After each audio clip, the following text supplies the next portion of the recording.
ጌታችን ኢየሱስ ክርስቶስ ማለት ነው የሰው ልጅን ከሞት አስነስቷል። ታውቃለህ? ታምናለህ? አምላክ ነው ያደረገለት፣ እሱ አይደለም። እሱ ምንም ማድረግ አይችልም። አዳምጠኛ ኖ አምላክ እሱም ልንገርህ፣ ሌላ ነገር አነግባ እኮ እንዴት አይነ ስውራን አብርቷል። መጽሐፉ ላይ አንድ ጊዜ አይነ ስውራን አብርቷል። አላበራ እኮ ለመልስልህ እድል ስጠኝ አንድ እኮ አልጠይቀና ትመልሳለህ። ስርዓቱ እንደዛ አይደለም።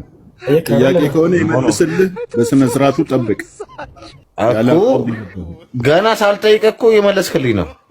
ጠይቀህ ነው እንጂ እየመለስኩኝ ያለሁት ወገናችን እኮ ገና አልጨረስኩም፣ ጥያቄን አልጨረስኩም። አይነ ስውራን አብርቷል፣ የሰው ልጅን ከሞት አስነስቷል። አይደለም ነው ረስከ